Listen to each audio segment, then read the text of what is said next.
Okay. We are currently streaming live, so if we could just be careful of the sound that we make. If we could all make sure our cell phones are turned off, we can begin at any time. Okay. Good afternoon, friends. I'm Joe Chuman. I'd like to welcome you to the current installment of our ongoing author interview series, which provides us at an opportunity here at the Puffin Cultural Forum to interview noted writers on the books that they've written. And we have a very interesting guest. He's a friend, a political scientist who's written a book of great contemporary relevance and interest. I'll introduce our guest in a moment, but first I'd like to say a little bit about myself. I am a leader of the New York Society for Ethical Culture and also teach part-time at Columbia University in the graduate program as well as at Hunter College, and I'm a professor of international human rights.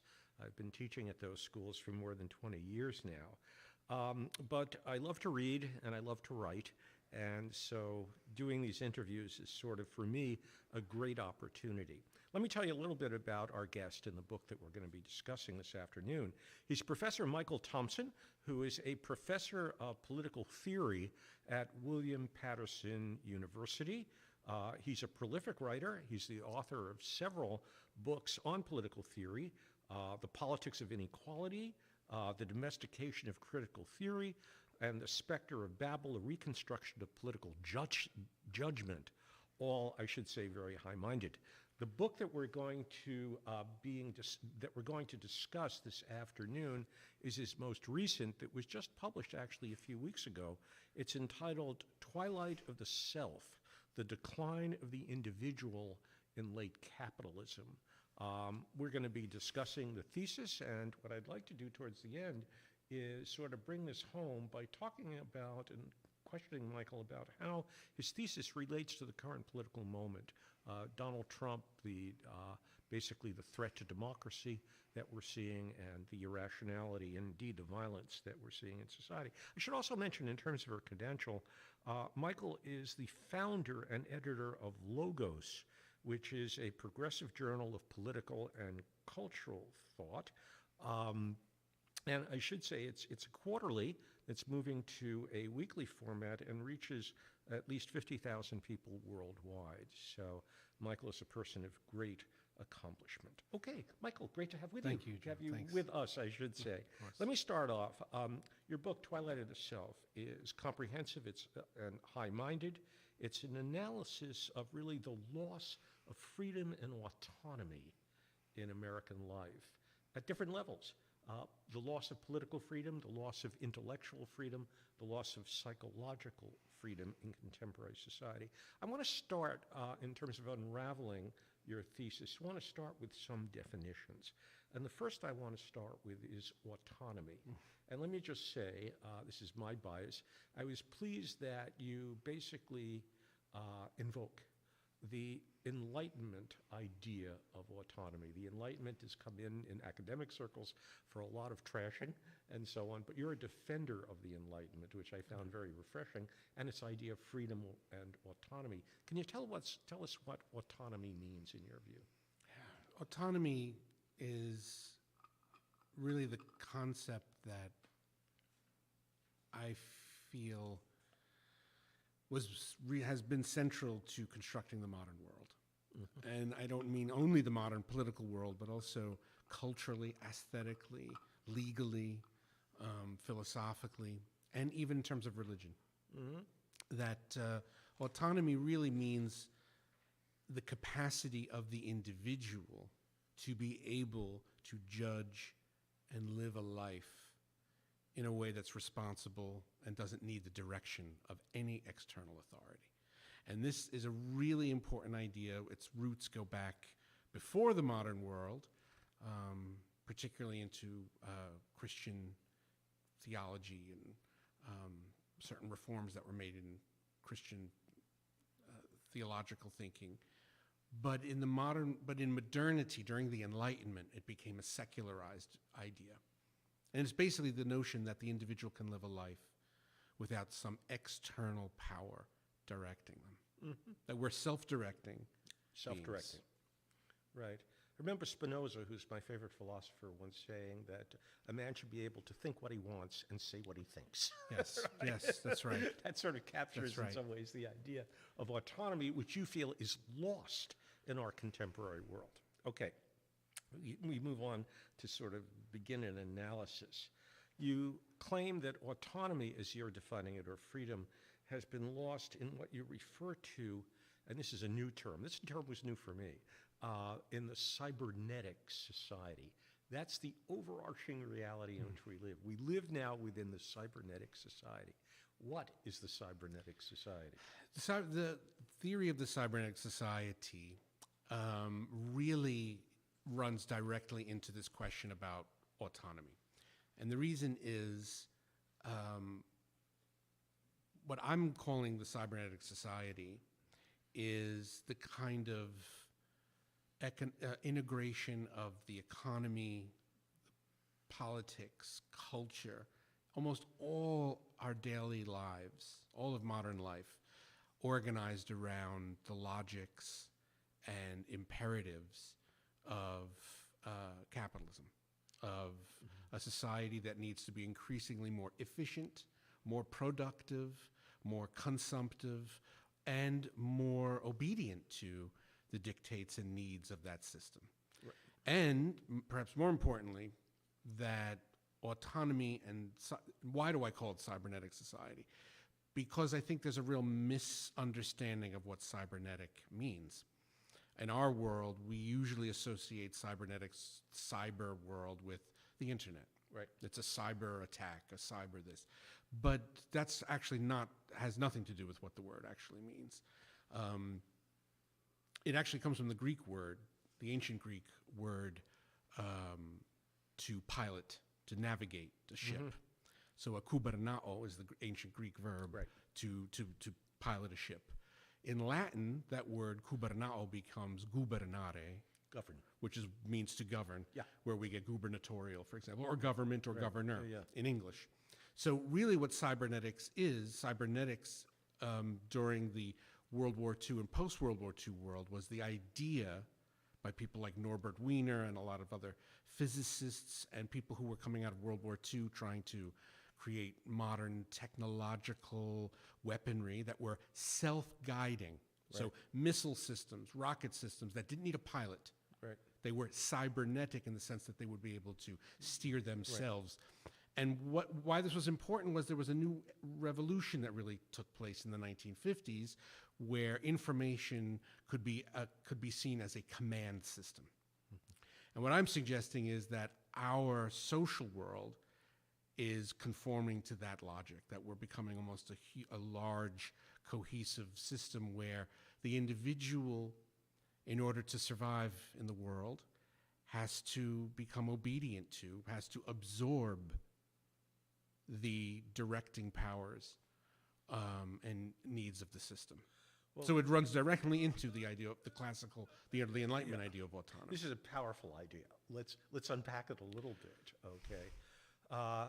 Persons in our society are obedient to larger forces in the society that govern their lives. Well, they're obedient to, let me just say one quick thing. They're really obedient to themselves. This is why this is difficult. If it were a regress, for example, to more pre-modern forms of authority, where you would simply obey the ruler or simply obey the Lord or obey the priest, that really isn't our society. We are obeying what we really think is the right thing to do. When we get up in the morning and we do these things, we really think because we have lost the idea to judge whether those things are worthy of our. Okay, I can't. The ideas you're invoking bring me back to my Marxism. It feels to me that the implication is that we are invested with false consciousness. We think that we are self-governing, but in effect we have internalized values, powerful values, that emerge out of the larger superstructure of society that to a great extent is controlled, if I may jumpstart a little bit, the thesis, is controlled by economic elites. That's right. Am I correct here? Right. I mean, I do see the ghost of Karl Marx over your shoulder here, and occasionally you do reference Marx, but it's not a head-on Marxist treatise. Your book is not. It's a development, a very creative development of some of these ideas. But would it be fair to say, just crudely, that the cybernetic society is invested in a class analysis of capitalist society, where we do have ruling elites that have been able to inform society and therefore inform the behavior and consciousness of individuals who are constitutive of it? Yes, Is that, I don't is that think a fair understanding? I think the world that we're living in now is very different from the world of the 1950s or 1960s or 1970s, for example, where the economic elites were still elites and they were powerful. But that phase of society, the welfare state, industrial society of the 1950s, 40s, 50s, 60s, which started to go into decline in the 1970s, was a mixture. The state still had power. The state would mediate economic power, would try to control it somehow, for harness it. This was always the ideal of kind of FDR and kind of New Deal coalition. Today, you can have an individual like Elon Musk who can literally change elections, perhaps decide a war, fire 3,000 people overnight. Fire 3,000 people at night, decide the outcome possibly of a war in Europe. One person, simply on a whim. Right. And that kind of power is the kind of power that was trying to be harnessed by the kind of New Deal industrial welfare state society, which has broken down during the 1980s by neoliberalism. So economic elites have more power. Why? Because the good life in our society is increasingly dominated by consumption. How much can you purchase? How much can you buy? And that's been the case since, definitely since the end of World War II, that the promise of American life would become consumption. Well, but in some ways, I mean, let me just push back a little bit on this, if I gently play the devil's advocate. I mean, I did a lot of reading when I was in college, and I remember reading people like Vance Packard and David Reisman, and certainly Eric Fromm, who was an intellectual hero of mine. And at that point, you did have an analysis of the corporatization of society, the power of large corporations. There was a whole economics and sociology that spoke to that, of the corporate man, right? I mean, in effect, the death of a salesman, right, is really that the individual whose personality is desiccated and, in effect, taken over by corporatist values. So you had that complaint, that analysis back in the 50s, right? And you're saying that now there's something different. It's changed. I think what changed was the people that you're talking about, from Vance Packard to Eric Fromm to Students for a Democratic Society, were presenting an alternative to the kind of, bored, productivist, conformist kind of culture that the 50s was. I think what happened is, though, they lost. The books are still out there; they can be read, but they lost. They lost the cultural war. And what happened was capital was just more sophisticated. It was able to absorb those countercultural energies that came out in the 1960s. And it was able to absorb them into a new, sexier version of what the entrepreneur is. I mean, now, if you talk to young people, there's no idea of that Amazon or, any of these big companies. They're the sexiest thing imaginable. They give rise to my individuality.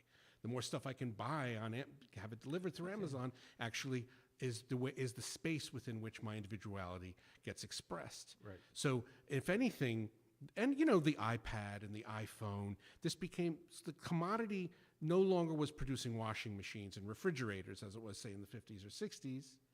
Now you're producing a technology of the self. You're producing things and objects that people believe are enhancing their individuality. Right. But walking around listening to my own music. That in effect, they're doing just the opposite. Correct. It's all pre-patterned. It's programmed, and I think that's one of the ideas that is really powerful, that was starting to be glimpsed in the late '60s by one of the great sociologists, Alain Touraine, the French sociologist, wrote a great book in the late '60s called The Post-Industrial Society. And he was trying to say, like, this paradigm of industrialism that started in the 19th century is starting to come to an end. And his word for it was the programmed society. I think that's true. But it's programmed, it's patterned, it needs to be, because it needs to be predictable, it needs to fit into the world, and we need to, and those values get infused into our daily lives, the way we raise our children, the way that we make them, competitive and as early as kindergarten, so that they're going to be successful. We fit our experiences, our vacations, every aspect of our life is somehow caught in this kind of patterned world of experience. Well, I really want to unpack that in more specific terms, in terms of the payoff with regard to the values and the lifestyles, the thought processes, the daily routines, let's call it that, of people in our society, right? And there are different types of people. There are the super wealthy, there are the struggling middle class, there's the struggling working class, and so on and so forth. But I want to elucidate, if we can, what the actual payoffs of this are in terms of day-to-day experience, okay, as well as a reference to the inner lives of people. What are we like today that, again, devolves from and internalizes the controlling aspects of the cybernetic society? Anxious. What? Anxious. I think what you produce by this kind of a society is a kind of psychic life which is riven by anxiety, riven by insecurity, and one that has a lot of consequences, not only for culture, but for political and democratic life. The levels of anxiety, and I'm not just talking about it as a clinical level of anxiety, but the idea that the world's melting, the world's falling apart, the idea that, I may not have friends, the idea that other people may reject my Instagram avatar of myself, the constant need to be accepted really results from what I'm saying in this book is the decline of the individual. The ability for the autonomous self to say, like, I don't need that acceptance from other people, because that kind of acceptance is adolescent. Yes. Well, let's try to break it down again in more concrete terms. Let's take something we're familiar with. We live, this is Teaneck, New Jersey. It's a middle-class community. There are a lot of professionals. There are teachers. There are social workers. There are doctors, lawyers, and so on and so forth. They go to work every day. They own homes. They pay mortgages.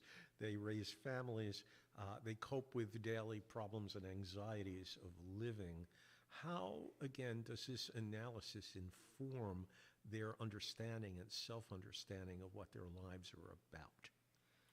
I think you would have to ask yourself, and people can be happy in those lives. It's not that it's impossible.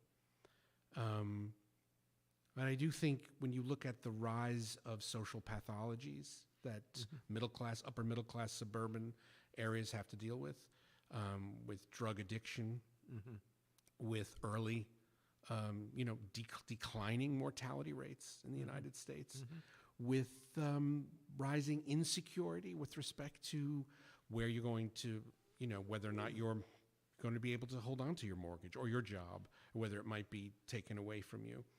I think it affects every aspect of how we live our lives, because the question that's been lost is, what is the meaning of the world I'm living in? If I'm just doing this to pay this mortgage, to pay these debts, to consume stuff I really probably don't need, what's happened to civic life? What's happened to cultural life? What's happened to, is this it?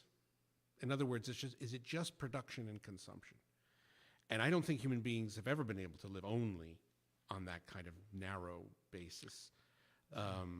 But there used to be, for example, almost in every major city in the United States would have an opera house, theater troupes, music, symphony orchestras. And you can see this completely falling apart Well, one thing I want to say anecdotally, I mean, again, you're the political scientist. I'm not. I can just fall back on anecdotes. But we live, one of my beefs with Bergen County, and I've lived here since 1976, is we have 880,000 people. We're the most populous county in New Jersey. There is a high level of educated people here, I'm sure.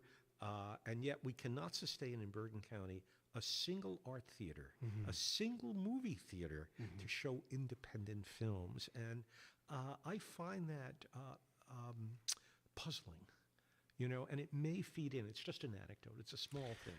But it may feed into the type of analysis you're talking about flattened lives. You do, in passing, talk about the banality of contemporary entertainment and so on as stultifying human sensibilities and so on. And well, I think it doesn't seem puzzling to me.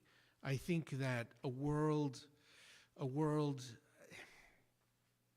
cinema, theater, music, art, going back to the Greeks when, you know, part of what, you know, democracy and the theater were born together. They were born in parallel with one another. And I think one of the reasons was that politics was the democracy in the political sphere was how you challenged concrete authority and power, domination, and wealth. But in theater, and if you go to Athens today, you could still see that theater, that original theater where Sophocles' plays were performed, and Aeschylus and Euripides, and they're not far. It's not far of a walk from the Agora. It was very close on the other side of the Acropolis. And I think the reason is that the theater was a place for cultural and communal self-reflection. Where are we going? What are we doing? Who are we? What mistakes are we making as a community? And so when the cybernetic logics of society start to take hold, these things just don't matter anymore. You're living in a world of perpetual denial. You're just trying to make the numbers work. You're working according to that clocked rhythm. You mentioned Marx before. One of the interesting things about Marx, and I quoted in the first chapter, is a letter that he writes to Engels talking about the nature of the clock. Right. And how the clock is becoming internalized into people's lives, that they're starting to feel and experience time, not in a fluid way, not in a way of, you know, creation and organic, but as a machine. Right. And I think that's part of what this is, that, you know, I work, I'm technically educated, I'm technically trained. Educated is another question. I'm somewhat prosperous. I don't want to know about I mean, the payoff on. for me, again, is how should I say it, one's reflective self-understanding of the inner life, right? That's what you're really talking about. That's ultimately your concern, the loss of autonomy, the loss of the self-governing self, the loss of a self-critical self, the reflective self, the loss of the self that sees himself or herself within a larger social mosaic in a broader context. You feel, which enriches life, and you feel that that's been desiccated. Well, in effect, is to a great extent lost, and life has been flattened in many ways by these types of externally imposed economic requirements and structures and so forth. Yeah. The key word really to me is the idea of spontaneity. The idea of the spontaneous self. We actually use it in modern English as a kind of eccentric. If someone's spontaneous, they're going to do something that you didn't expect, and there's something, you know, kind of what you look askance at someone who's spontaneous. Yes. Sometimes are fun, but the word really of what spontaneity really means is the idea that you were a font for something new. You were the originary point for some newness. Right. And that's what's being destroyed. Right.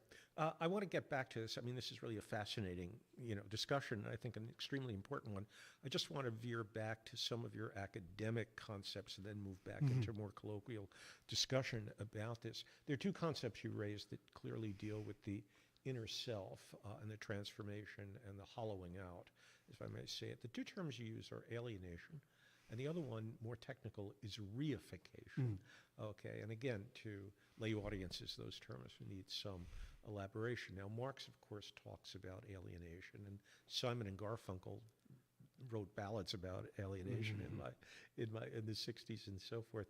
Tell us what you mean by the alienated self within the cybernetic framework, okay? And then I want to get to the perhaps more technical question of reification of the self. Alienation's a big woolly concept with a lot of implications, Right. and it's rich. But the way I'm invoking it in this book is to suggest that we're becoming alienated from a capacity to judge the world.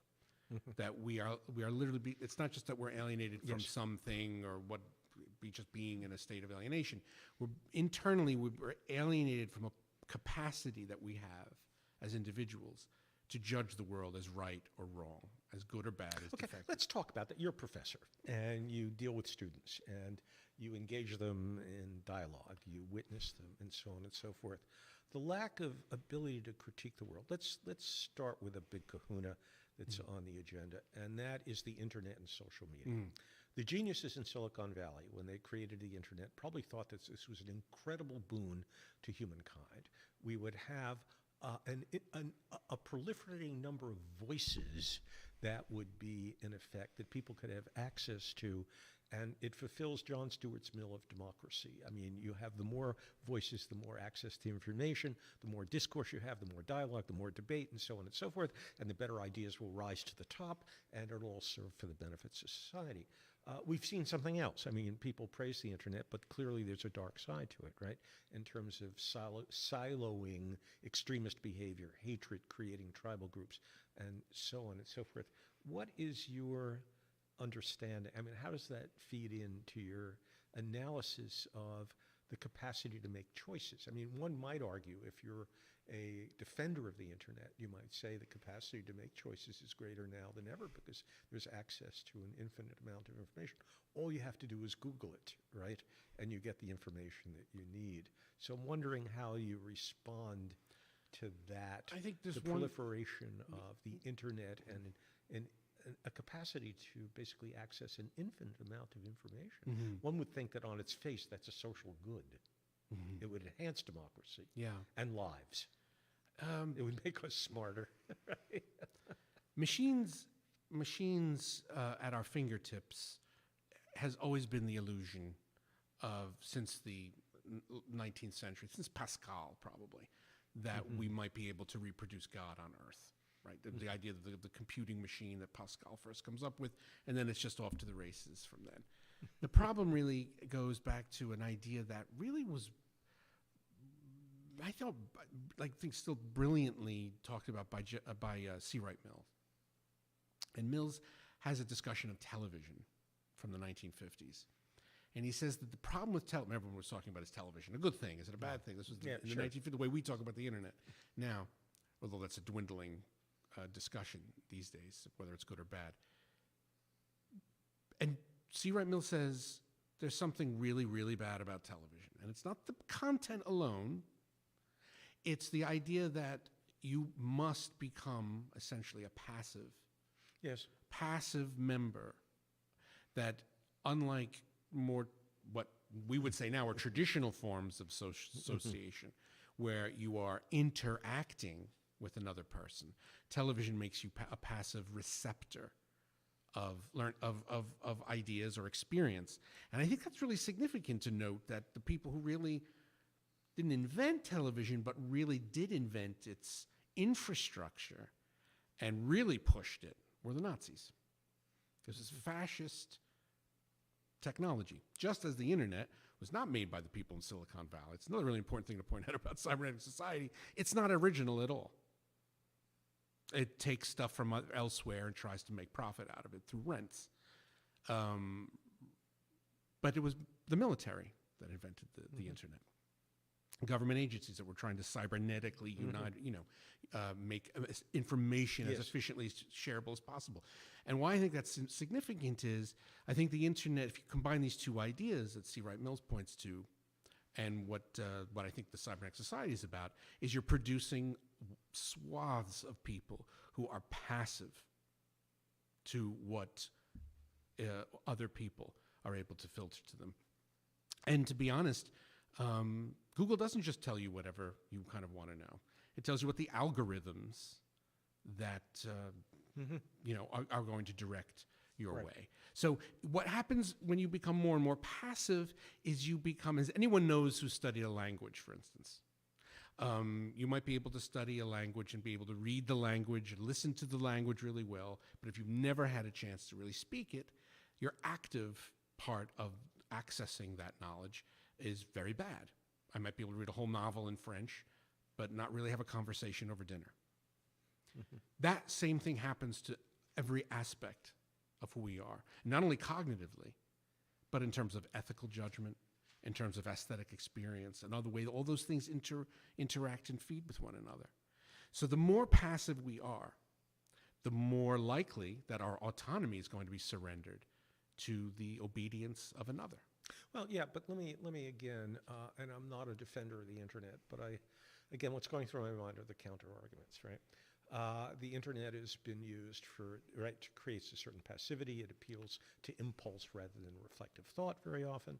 It appeals to the worst in us. It creates extremism, and loneliness, detachment, loneliness, alienation, detachment, yes. Suicides. And I mean, there's a whole retinue of evils. But then on the other hand, those defenders might say that it can also be a very positive organizing tool to get people active. And one thinks, for example, although it ended in horrible failure, one thinks of the Arab Spring, for example, and all those young middle-class Egyptians who were out on the street rebelling against the Egyptian dictatorship were basically motivated by Facebook and the internet to get out on the streets. So in that sense, it was a tool for mobilization in that regard. I mean, those people were not passive. They used what could be a passivity generating technology to basically get out on the streets. I think of Black Lives Matter, which was the largest demonstration probably in American history. There were 4,000 demonstrations that emerged without a great deal of centralized leadership, and that came as a result of, I'm sure it came as a result of the internet. People weren't sending out postcards to get people on the street. They emerged as a result of what they saw on the web. So, one can raise counter arguments in that regard. You can. I think the problem is where the trend's going. Okay. So Arab Spring was a long time ago. It was using the internet as a communication medium, which is definitely much more efficient. But I think what you're seeing now, what's been happening is a gradual, if you talk about Black Lives Matter movements, we can get into the problems that are rife with identity politics, yes, which are really the result of the loss of autonomy, or an alienation of the capacity for people to have self-reflective thought. You need identity more and more when you no longer really have a self that can really start to mediate in experience. A group identity. You need, exactly. The identity, it's always a group identity. It's never going to be, I'm going to be my own person, because every time I say I'm my own person, I'm really following some other subgroup. Yeah, something external. Right? It's always. Okay. So I'm always surrendering the self over. So the internet is in many ways a medium rather than a cause, right? Because you have it, the real, perhaps a society that would be organized really differently would actually produce a really different use for the internet than we do. Right. Okay, I want to get back again to the second concept, and that is reification. I know as a Latin student, it comes from the Latin word res, which means thing, right? So you're claiming, and I think this needs explication, you're claiming that the self has become thingified in some ways. Yeah. What does reification mean? It sounds like it is a very complex idea, but I think it can be really easily understood. The word really it's actually from German philosophy, which also means to become thing-like. And the German term is not Latin. But it means to become thing-like in a way that in German philosophy, to be a thing, in the particular word that's used, ding, rather than an object, is a thing that you don't really know is knowable. So it literally, what happens to consciousness is it's moving from a state of being much richer, much more differentiated, much able to grasp itself and understand, like, what am I as an object, to a simpler, narrower way of saying, like, I'm just moving through the world. I don't even know that I can know myself. You know, so reification really comes from the idea that you're absorbing into the self, your affects, your style of thinking, your ethics, your politics. You're absorbing this mechanistic world out there, and your mind is mirroring the shape or logics of the machine. Right. And so you start to adopt the views and ideas and values of elites because they become naturalized. You don't think of them in a way like, wait a minute, hold on, what is this? You just say, well, that's the way it is. The other way to look at reification is to simply use the term second nature. That the world that we actually create every day, we confuse and say it's a second nature. Oh, it's natural. All people are like this. This is what way people are. People have always been this way. Right. They've always been competitive. People will always do this. That's a reified way of thinking because it closes off the idea that you can say, no, there's an alternative way that we can relate to each other. There's an alternative way that we might be able to organize our community. No, that's off the table because it's not even possible to be known.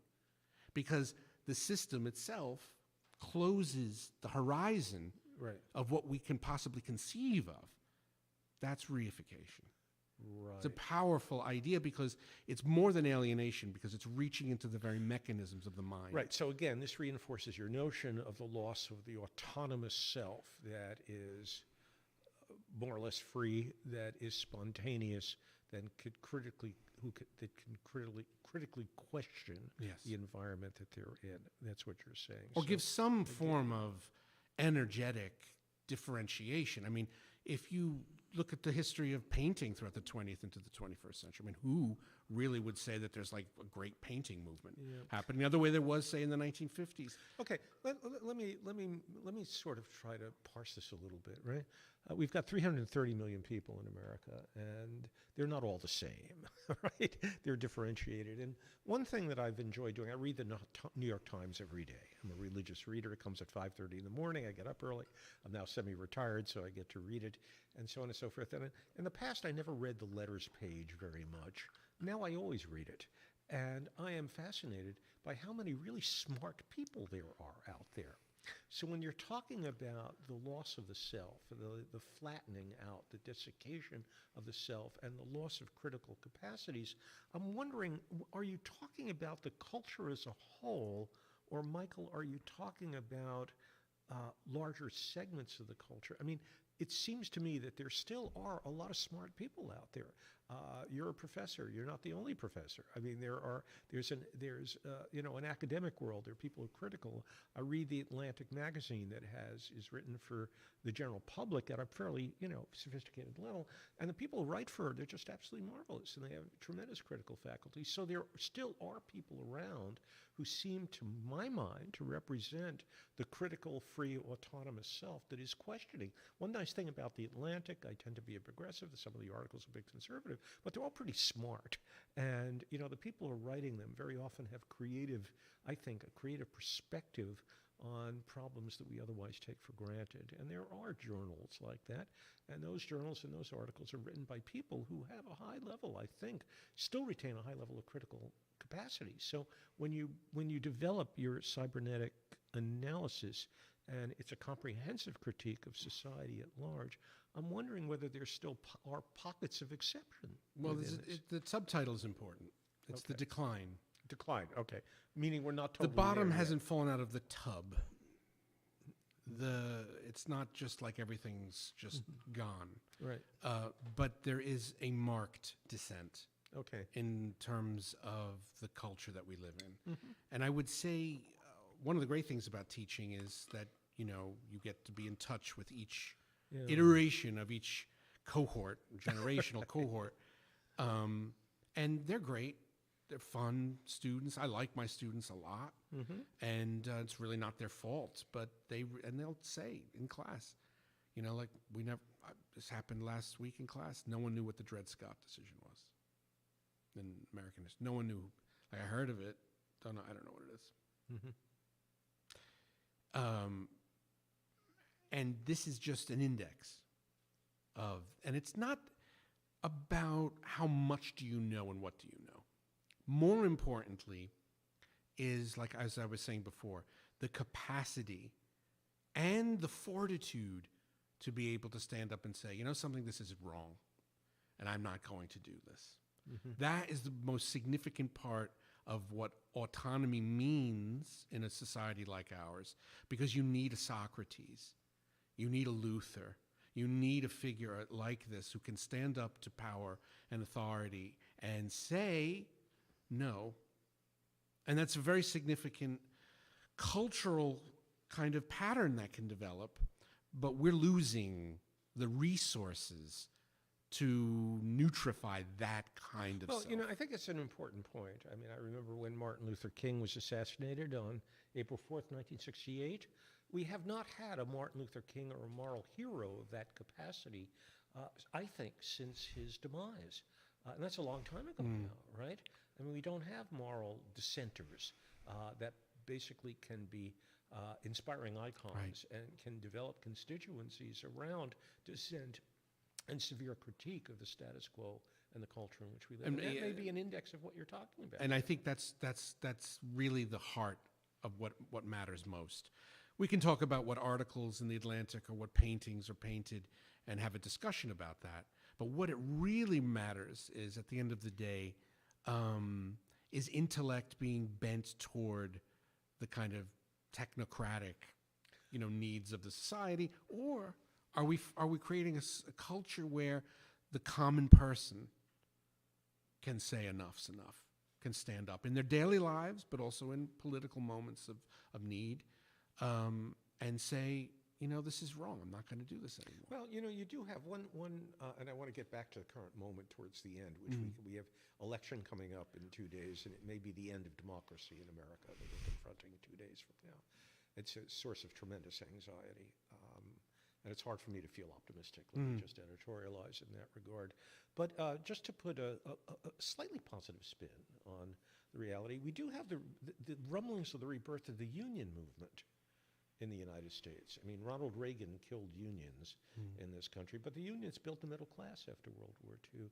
And about 7% of all workers now are unionized. But we're beginning to see in Amazon and elsewhere around the country rumblings of the beginning of the union movement, which involves standing up for your interests and your rights over against, in effect, the massive power, right, of tremendous industries and so on. Isn't there a little bit of optimism and countercurrents that you can see there? Each morning when I wake up and I see and I hear on the radio, this morning was an example of workers rejecting unions. Yes, you have workers rejecting unions. And a lot. Okay. And it happened this morning. It happened. What happened yesterday was probably the vote, but at a Home Depot in Brooklyn, where the people said no, we don't want that. And another Amazon warehouse, 2 or 3 Amazon warehouses said no, we don't want a union. A Volkswagen factory, we don't want a union.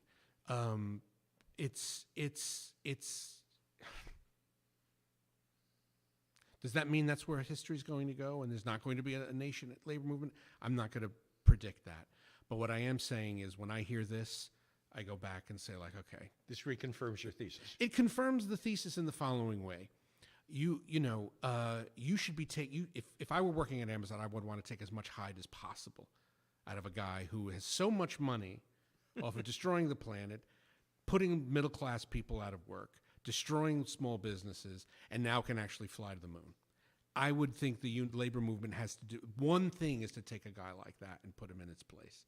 And the fact that it's like, no, I'll just keep my thank you for the $15 an hour, and like, I just don't want any trouble. Thank you, ma'am. And I don't want any trouble. That is a one political implication of this decline of autonomy.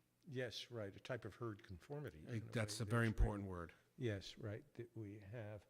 Okay, a few more questions here, and then I want to get to the current moment and how your thesis, which you don't discuss in the book, although you began to write it after Trump was in office.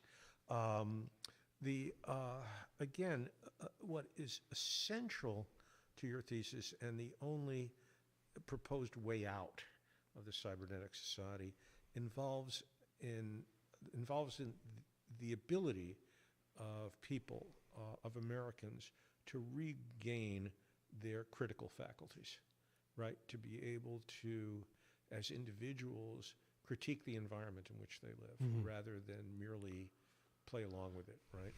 And in some ways, you're trying to awaken people to the realities so that they can reclaim those critical faculties. Let's talk about an arena which you know, okay, and that is the classroom and academia these days. The liberal arts are dying, right? You teach in a department which is, broadly speaking, the liberal arts, right? It's not engineering. It's not, right, business, right? Talk to me about the role of academia, where it's at with regard to this problem, how it conforms to your thesis, what the problems are, the demise of the liberal arts, and what that says about the current climate. Well, I think one thing that's really been a crisis in American culture, society is, and this is really does fit into the cybernetic society thesis, is the question about what universities or what higher education itself, what function it's supposed to play in a society like this. And increasingly, what we're finding is that most American policymakers and a lot of Americans do not believe that it should be spent reading Shakespeare and learning Latin and questioning the world. It should be oriented toward getting a job. This is the model that's going to win out. So these are in my view, there's the dwindling kind of, this is the twilight of the liberal arts, but it's also the twilight of the idea of the liberal university, which was really an Enlightenment idea, right? And were brought over to the United States, right, from Enlightenment Europe, because most universities were mainly theological seminaries. The classroom now is basically, let me just get through this so that I can go out and try to get a job. Right. So it's a handmaiden to the corporate culture, and basically there's no sphere hammered into the very cybernetic world that we're talking about. And I think because at the core of this idea of what the cybernetic world is a world where all the different parts of society are now going to have to come under the logic of finance. Whether it's art, theater, movie production, university life, education, everything is going to be in some way on the chopping block of finance. And what does finance want to fund and what does it not? What do the elites basically say, like, this is what we're willing to invest in? And I think in the 1950s and 60s and 70s, there was an idea that you were going to invest in education for democracy. But that idea is gone.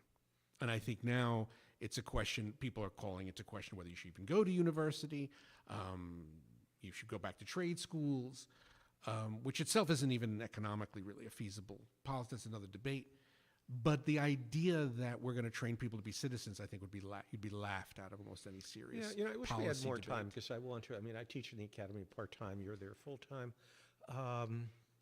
I'm wondering to what extent the university itself has been co-opted by the cybernetic society when it costs $75,000 to send your kid to a second-level university. The smell of profit and corporate culture is written all over that. I mean, the model seems to have been extraction. The model, and this is the key idea, the fundamental logic of the cybernetic society, which is fundamentally capitalist at its origin, is extraction. Exploitation is the idea that I work some other thing, a person, an animal, for some profit, right? Extraction is the ability for me to parasitically feed off of you. And I think the fundamental, every Netflix subscription, every internet thing, pay $5.99 for this, everything's a rent. University is a rent. I'm going to my kid wants to have this experience in New York. She's going to go to NYU. I'll pay the $80,000. When she gets out, I don't know what she's going to do. At Columbia or at Harvard, you're paying not for the education, because the education is really not any different from where I'm teaching, to be perfectly honest. You are having, however, you're going to be part of a club that's going to perhaps be able to go into Wall Street or finance or high profit law. Right. So, for example, a place like Columbia, where like I think it was almost 80% of undergraduates, irrespective of their major, had planned on basically going into some kind of finance, some kind of tech startup finance kind of world. Not to say like I want to go see where Troy was buried, or write the great American novel, or like see if I can cure cancer. No, it starts at the top, Right. and rots its way down. And I think that democracy, the need for civic, liberal arts, critical thinking, this is the thing that's really rotting out democratic life. And really importantly, what probably is going to happen for all intents and purposes on Tuesday night, is that people aren't going to care. As long as you give them the gas prices that they want, they'll sell democracy. They'll sell democracy out. They just don't have a need for it. Yeah. They don't right. participate in democratic life. They don't participate in civic life. They don't participate in the back and forth of critique and thinking and criticizing power. In that instance, you really don't need democracy anymore. And that is the real crisis. And they certainly don't read newspapers anymore. That's there aren't newspapers to well, be that's read. that is the internet, and that is the need for and just to connect it back for a moment, what I mentioned earlier, the anxiety that this kind of society produces also produces the kind of inflamed solutions to that anxiety.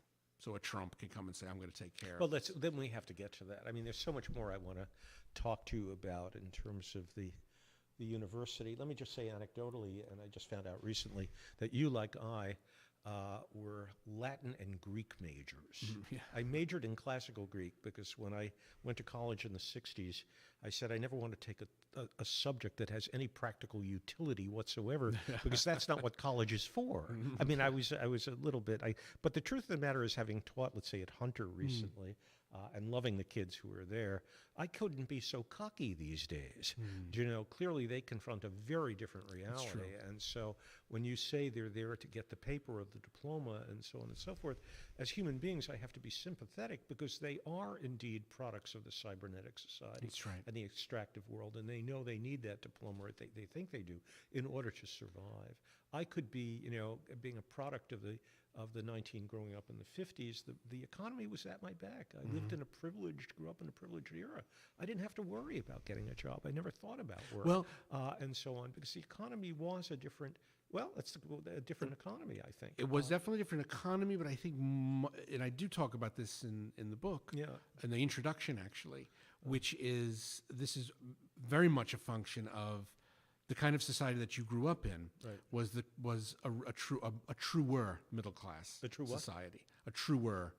Oh, absolutely. I mean, in other words, if you look at wealth distribution and income, it was the high watermark of the middle class. That's right. In many ways. So, and today you live in an oligarchic, organized absolutely. society. Okay, we have to. I wish we could. We had several hours to discuss this because these topics are so pregnant. But I have to bring it up to the moment. And you don't discuss this. You provide the background for the current moment, but really don't segue into it. And that is the reality of Trump and Trumpism. Okay. And we have to frame this in dystopian terms. I mean, it really is dystopian. We live in times where irrationality flourishes, xenophobia, hatred, tribalism in society. We are viciously divided. We're anti-intellectual.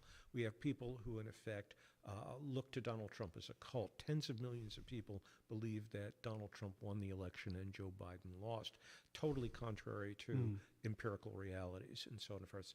We're living in crazy times. This is bizarre, the bizarre conspiracy theories that people are believing.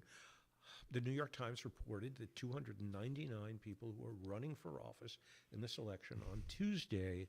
I think the Washington Post had a slightly higher finding, over 300 people who are running for senior offices, in effect, are election deniers.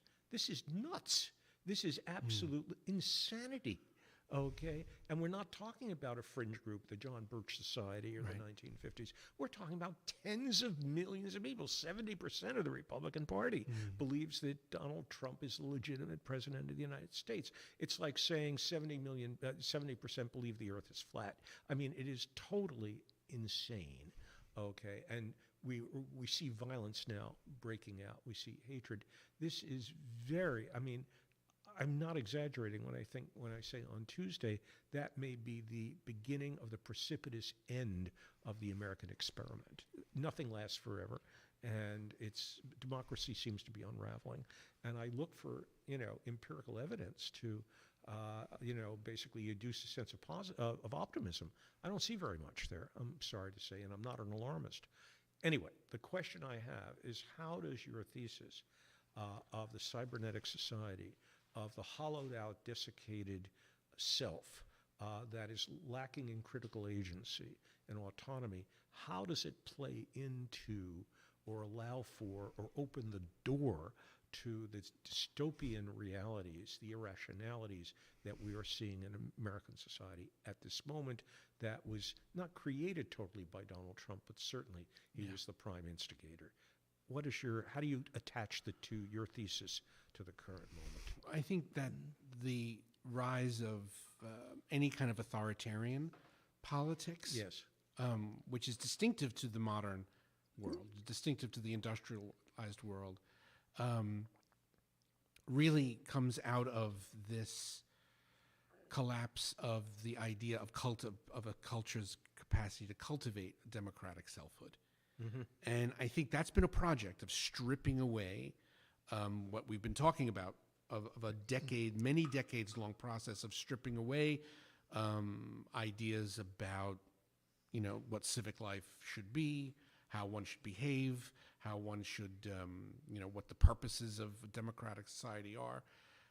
Today, I would say the reason that racism and xenophobia are really becoming rampant is what I discussed in the book, this concept of group narcissism. You talked about as the following of the herd. Yes. And this is not a simple idea. I think the problem with the herd mentality that Nietzsche talked about is a little off, because the idea of a group narcissism is when I feel so anxious inside, I feel so insecure as a human being, I need others like me to feel like I'm not going to die, like to feel literally that I'm not going to be annihilated or become extinct as an individual. And I need someone like me. I need others like me, and I need to belong to them, and I need them to see me as belonging to them. And Donald Trump is the malignant expression of this, and Trumpism. But there's a left-wing version of it too, of cancel culture, of rabid identity politics, of following the group, which is not malignant the way Trumpism is, for example. But the idea is, I think we are sinking into these group identities because the self needs the security. The self needs a group identity, and it needs to be seen and accepted by this group. And this rage, I go back to again and again about the anxiety because it's so important. Is that Spinoza? You mentioned Spinoza before, but Spinoza actually said, it's religion is needed because of fear. People constructed religion anthropologically, he believed, right, because they fear the world. They fear right. lightning bolts. They're going to die. Things are going to happen. But he said, when you use reason, you're able to actually think about what you feel. You're able to think about the experiences you have. Why do I feel the way I feel? I am able to think about these things. As the self begins to regress, as the ego begins to regress, as I'm suggesting is happening in our culture, we lose this capacity. I'm not thinking about what I'm feeling. I'm feeling it, and I need a solution, and I can't solve it. Yes. And that's why I need the leader. I need the demagogue. The demagogue will do that for me. Right. And if it's not the demagogue in the malignant Trumpist sense or DeSantis sense or whoever is going to be the next, whatever is going to happen, it also happens to us in everyday life. Young people with popular culture, this has been going on for decades, where they'll look up to some pop singer or some actor or actress, something, or Kardashian, which actually organizes their sense of identity for them. Yes. And that's been being cultivated in our culture for decades. Right. And that has political consequences. Okay, then I have to ask the final question, okay? Academics generally, and I read a lot of academic text, are great at analysis and laying out what the problems are. Generally, when it comes to the solutions, they're a little bit thinner, right? So, Michael, I hate to put you on the spot, but if there is going to be, let's put Tuesday aside for a minute and those immediate horrors, but talk about the more comprehensive, deep-rooted structural problems you're talking about in a society that leads to the loss of autonomy and the independent ego.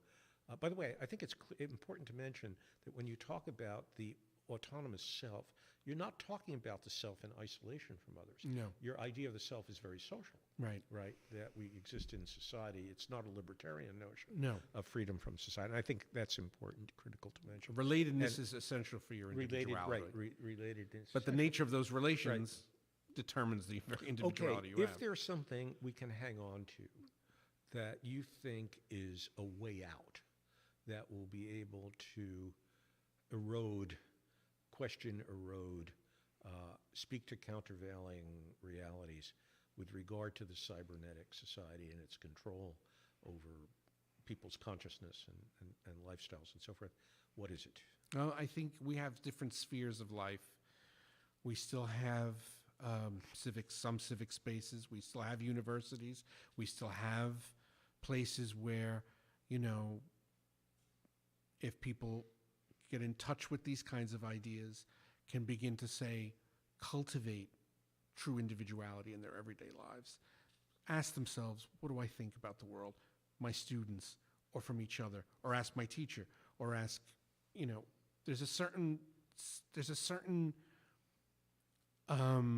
are certain parts of our society where this idea can start to emerge again. And I think they're shrinking. University life is shrinking for sure.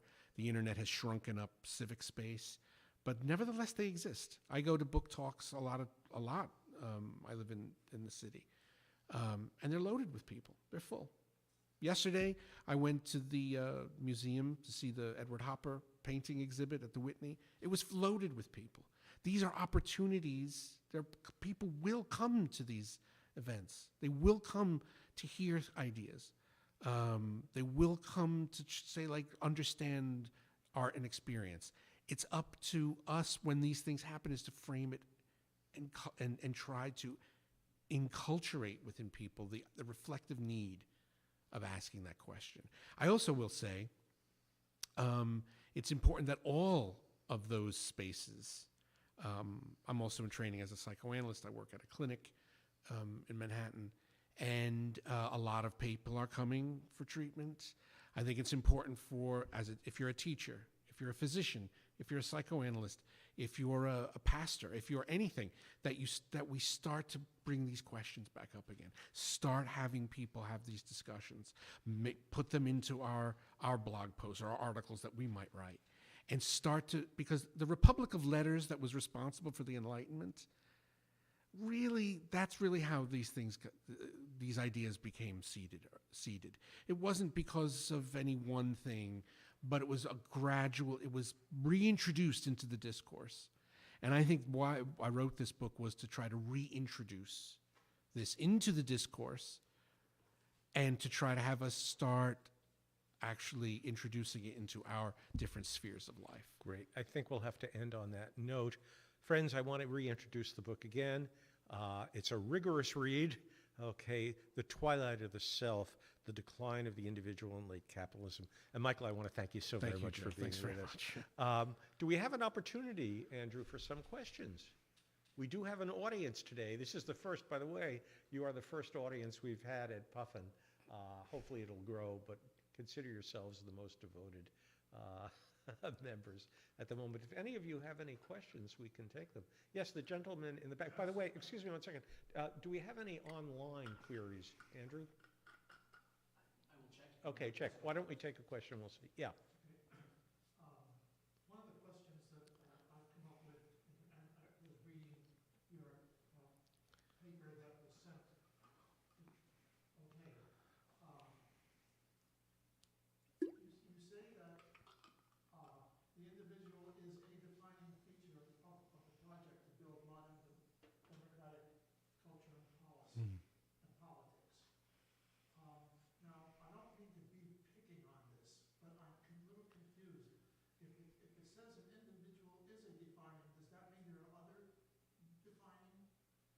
No doubt. I mean, there would be ideas such as the common good or the common interest, the idea of a public. These are other defining facets of modern democratic life. But the individual is really key, because if you have the idea of a common good, for example, without the idea of individuality, you get communitarianism or some kind of, communistic type of crushing of the individual. The individual is really, really a key idea that moderates the excesses. Okay. And in connection with that, you said one of the central reasons for its demise in recent decades, so forth. You say one of them is the cybernetic society. Could you just mention one or two others that would be on the pie chart, so to speak? So I think the reason I said one of them was the cybernetic society is there have been, even in industrial society, before the cybernetic world was kind of came about, there have been countervailing pressures pulling the individual into the mass. So you can think of the 1950s as an example, where there was a kind of conformity to the industrial, kind of order. There's mass, what we call mass society, the kind of society that we live in now. It's always difficult for the individual to emerge. It's always being pulled into some kind of conformism. So I think the cybernetic society is one particular way that the individual is being kind of absorbed. But this was a question that was being, I end the introduction to the book with a passage from a quote from John Steinbeck from East of Eden, from the early 50s, when he's like, I hate being forced as an individual to conform to the machine, to conform to society. And it has to destroy me because I'm me as an individual, because I'm the only thing that can destroy it. And I will fight against this. It's interesting that in the 30s, even some of the movies like Charlie Chaplin's was onto that. My last question is, how does international competition fit in with what you're saying? Mm-hmm. That's a really great point. I think the neoliberal, what we call neoliberalism, the emergence of free trade, the idea that capital can kind of go wherever it has to go to make profit, has created a society that is so hyper-competitive and so unequal, because capital can come up and say, we're just going to disinvest. We'll just simply disinvest and move someplace else. You can eradicate the economic foundations for civic life. And that's what's really been taking place in what we understand as like Trump country, where people really have been devastated by capital's flight to go to China and other low-wage countries. And that really has desiccated the capacity for those communities to fund education, to fund arts programs, the kind of stuff that you would have seen back in the 60s or 70s and 80s, that people had a tax base to be able to fund public education, make it accessible, make things public. Things that now have migrated from what's public to what's private. It's moved from being a right to becoming a commodity. And I think the international competition has been really responsible for sucking a lot of capital out of this country and disinvesting. Elites have essentially disinvested from much of American life and American society. Yes, thank you very much for those questions. Yes, sir. You said that 29 people that are running for office. No, 299. 299. Right, that's right, according to the New York feel Times, that, yes. Trump won or something. Yes, right. Right? Election deniers, But yes. this is my feeling. All those people don't believe that. They're just saying that to get elected. Well, that's too bad, isn't it, that they feel they have to basically sabotage the truth and undermine democracy for the sake of their job. Yeah, how can 200 I mean, believe that? these people can hardly claim to be patriots if they're willing to. Well, this also brings up, so that's a great question, because it does bring up an interesting distinction between modern democracy and ancient or classical democracy. and the role of the individual. So the reason that democracy was really difficult to sustain in the Greek world, for example, or in the Republican Roman world, was democracy really was seen as the groups of the people who were really, really pissed off. And they were going to come and they were going to be they were going to be dictated to by their emotions. So there's a famous example of this from Greek history where during the Peloponnesian Wars, there are these generals and they fought this sea battle, and they were able to beat the Spartans, and they come back to Athens expecting to be seen as heroes. But when they were coming back, there was a storm, and a lot of the bodies of the sailors were thrown overboard, and they couldn't bring the dead back home. And the people were like, this is an outrage. How could you not have brought the soldiers, the sailors back home for us to bury them? And they said, we think, they got completely enraged. And they imprisoned all of these generals, and they sentenced them to death. And there's a very famous scene where they're in the Pnyx, where they would do the democratic life, and they're arguing. They're like, we should kill these people. How dare they do this to our boys? They did this. And Socrates was the only person. He actually stood up and said, do not do this. This is wrong. Your emotions are clouding reason. So in the modern world, the individual is so important for democracy. That's why we go into a booth and vote in private, almost like it's a religious kind of like experience. It's my private choice. In the Greek world, you stood up and said, like, yes, I want him dead. Here's my black pebble. I want him out.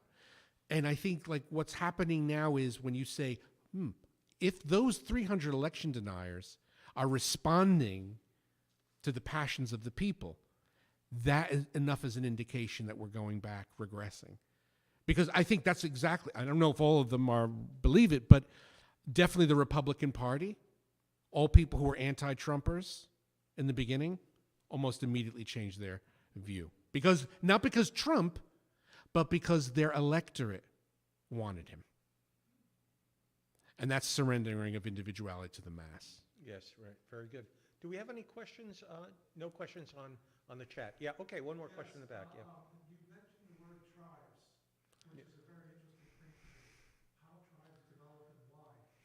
And it seems to me, and I'm asking this so that you can maybe help me out here, that human behavior, in other words, you have a physical person, and we each different to that. And what we see in life and works through the body or whatever you want to call it is different. How can there not be tribes? And how could you really jump over this? It's like jumping over Darwin. You can't help it. What's going to alleviate that? Well, I think we can develop a type of community which isn't tribal, where individuals really consent to live with each other. And the modern idea was social contract, the idea of a social contract where we'll come together, even though we're not related, even though we're not from the same clan, and let's agree that we can build a community together. Let's agree that we can come together and make decisions for our common benefit. And that idea, I think, is really crucial to the modern idea of democracy. Madison thought so, Rousseau thought so, Marx thought so. Yeah. I mean, that unites them all. Let me interject something, if I may. I think a counterbalance to the tribalism that confronts us now is an ethos of cosmopolitanism, right? Which speaks to the notion that the person can have multiple identities, right? You can be a resident of Teaneck and be loyal to Teaneck, but at the same time, you can be have loyalties to New Jersey, right? To the United States, and you can be a world citizen at the same time.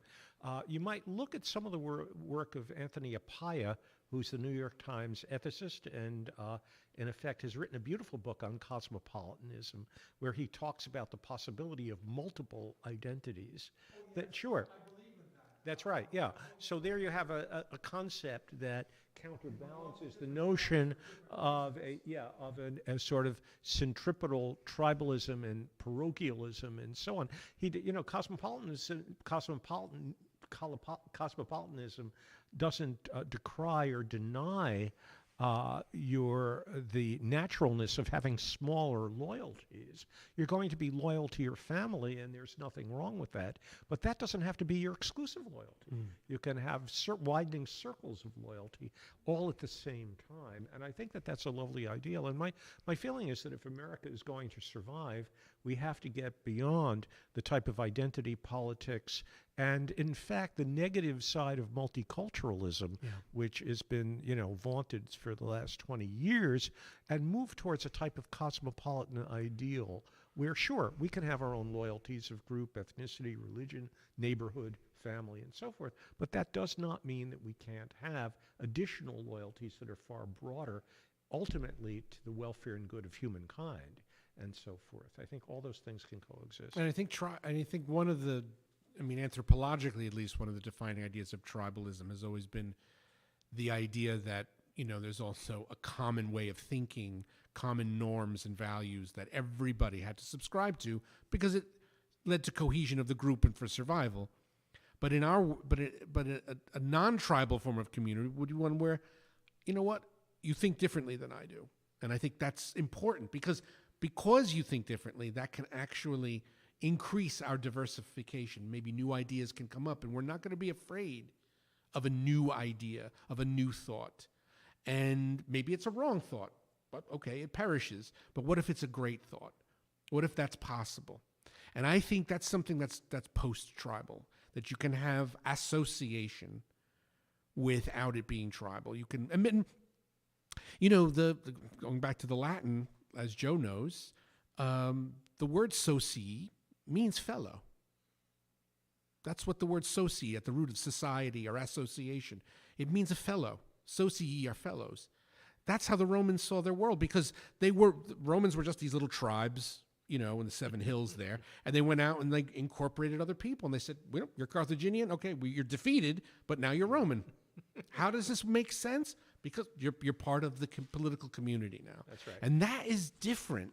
That's a really unique idea that Western political institutions and history has to offer. But the individual is crucial in the modern sense, because it's only the individual who can think something new. Okay. I think maybe we have to bring this to an end. This has been a very fruitful conversation. I am pleased for the audience participation as well. Okay. And Michael, I want to thank you again Thanks. for a really absolutely marvelous conversation. Thank you very much. Okay. That ends our program. Thank you. Yeah, it was great. Thanks, Joe. Thank you. I thought it was so lovely. Yeah.